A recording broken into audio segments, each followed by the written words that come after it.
learn from the far-reaching effects of the pandemic of COVID-19, there's actually one striking effect: the huge toll that it has taken on many or most people's mental health. So today, it's very difficult for us to find someone that is not stressed, right? It's very difficult for us to find someone that is not struggling either with a mental health issue, newly diagnosed with a clinical mental health condition, or people that are going through existing mental health condition. And obviously we all have a role to play, and if we play our roles well, and if we support each other, then everyone has an opportunity to excel, and everyone has the opportunity to thrive. Despite whatever that you've read on the news, probably searched on social media, any mental health condition, if you're diagnosed with one, you can recover from it, okay? One of the most important things that you must apply if you are indeed struggling at the moment is, it must come from a holistic approach, right? So what does this mean? Usually when we talk about mental health disorders, there's a lot of stigma attached to it, right? With stigma, then it leads to discrimination. And then isolation comes in. Human rights abuses, human rights violations, injustices. And this shouldn't be the story of mental health in Malaysia. This shouldn't be the story of the suicide crisis in Malaysia, nor any country across the globe. And of course, one of the silver linings, and this is what I say very often, is when the pandemic hit us, there were great lessons that came with it, obviously, right? Today, mental health literacy has improved. Help-seeking behavior has increased. Empathy and compassion has increased. We now get a glimpse of this is what a mental health struggle is like. This is what it feels like. So more people are able to help one another today because now we have more empathy, we understand better. And that is why knowledge is very important.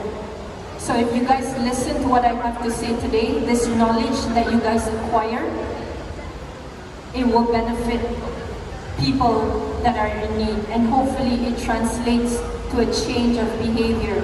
It will spur actions, and no one will be left behind. And this is our hope.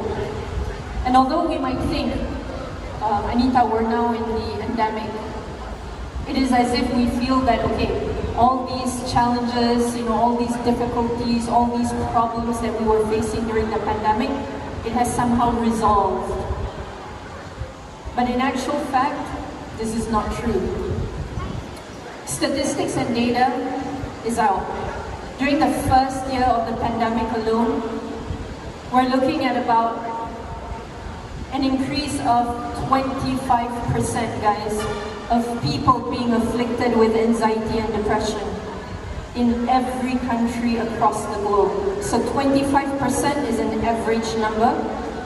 There is an increase of even in some countries as high as 28%. People afflicted with anxiety and depression. And you see, when a person has anxiety and depression, a lot of challenges follow. People that battle depression is an example, one of the symptoms. We just recently celebrated World Suicide Prevention Day.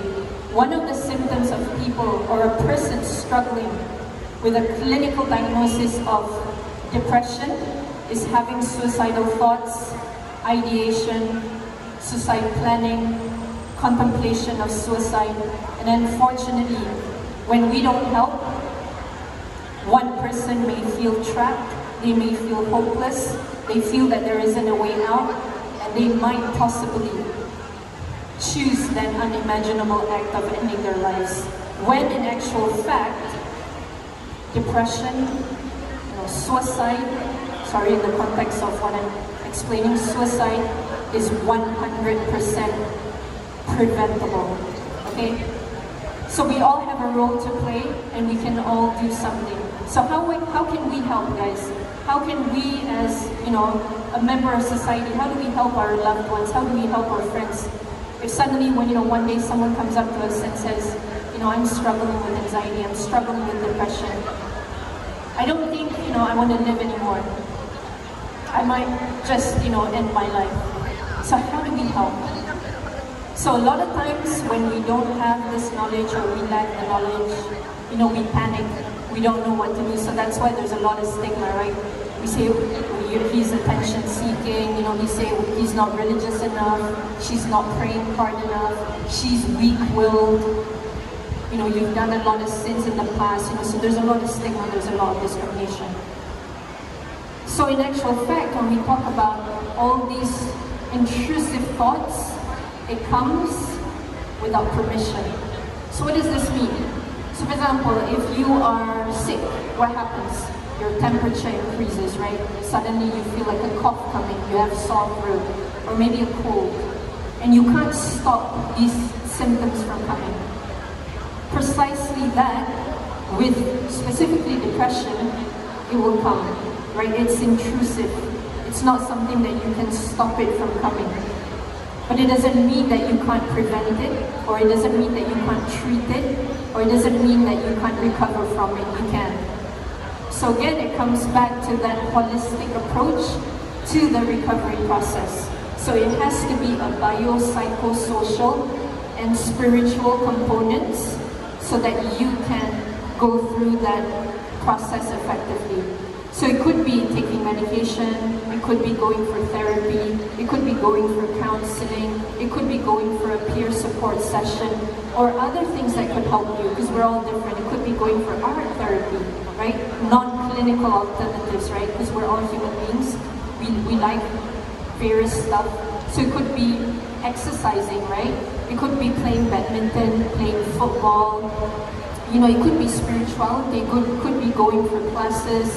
It could be going, for a drink with your friends. That social connectedness, self-care, investing in hobbies, But what is really important is you have to go back and look at your work-life integration, or typically what we hear is work-life balance. So you're going to sleep well, guys. Sleep is one of the most important things, no matter what condition or illnesses you have, right? It will correct a lot of these challenges if you try to sleep well. That means you sleep on time. Sleep by 11 p.m. Okay, and you need to clock in enough sleep. 6 to 8 hours per night. At 11 o'clock, your body repairs itself. Sometimes people come to me, Pananita, I slept at 2 and then I got up at 8, so I clocked in 6 hours. But your body is not able to repair itself fully because it starts repairing at 11. So you want to sleep well and sleep on time. You want to eat well and eat on time. Eat nutritious food, eat the vegetables, eat the fruits. Mediterranean diet is the best, okay? Colorful vegetables. And you want to eat on time, guys, okay? Third, you want to be able to exercise, right? Because when we exercise, when we move our body, it induces good hormones. You're able to sleep well at night. We did a campaign recently with NCDMalaysia, and Essex did a 2-year research with their doctors, and they found out that if you were to move 15 minutes and 9 seconds, exactly 15 minutes and 9 seconds, if you move your body, it really doesn't matter. It could be brisk walking, it could be Zumba, it could be jogging. As long as you move your body, I'll give you an example. Like you are about to catch a train, so you kind of walk fast or maybe jog a little, that kind of speed, okay? So if you do that 15 minutes and 9 seconds, then it will improve your mental health. So exercising is very, very important. If you can do that 3 times a week, I'm sure we can all invest in that. So if you're walking to class, maybe you can jog a little bit. Maybe you can brisk walk. You already have enough things in you, so you're going to sweat a bit. So that will help you, okay? So exercising is very important. And do invest in hobbies, guys. So if you guys, sometimes people come, I don't really know what I like to do. Explore, self-exploration during this time. You can do that.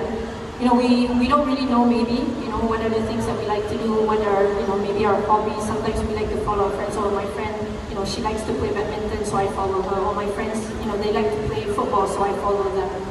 Do that self-exploration because you want to do things that can help you to de-stress.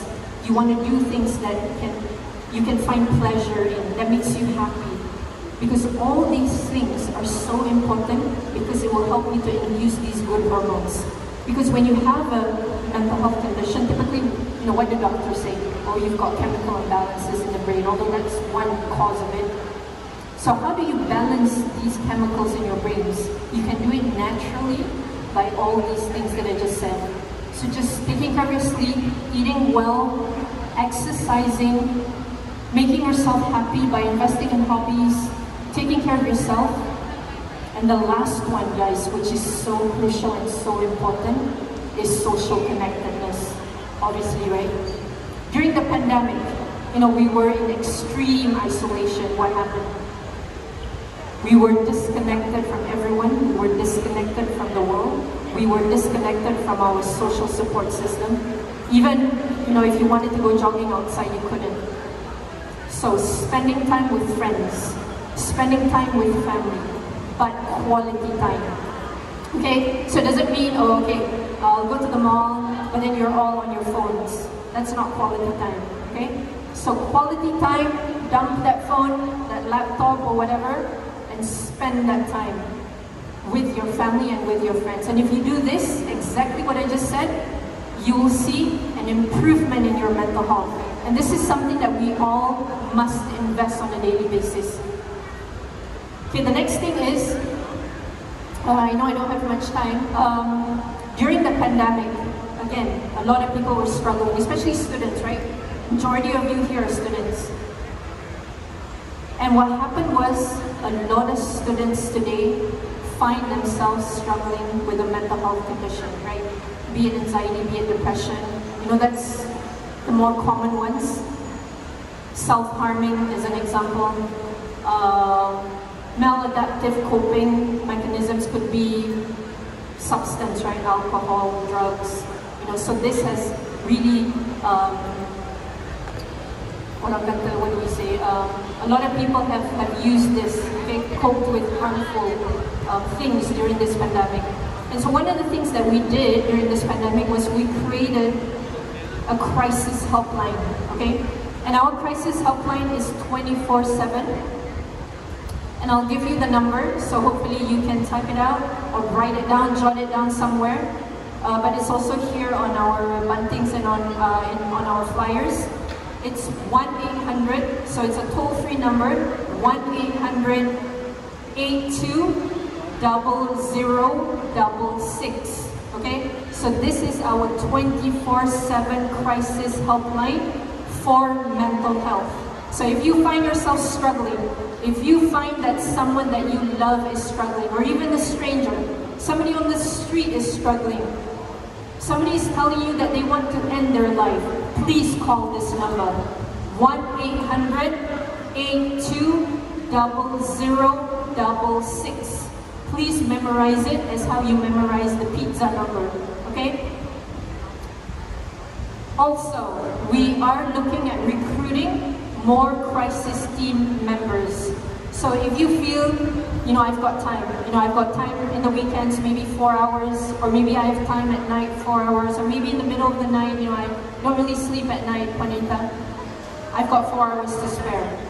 Please contact us. Please be part of our crisis team.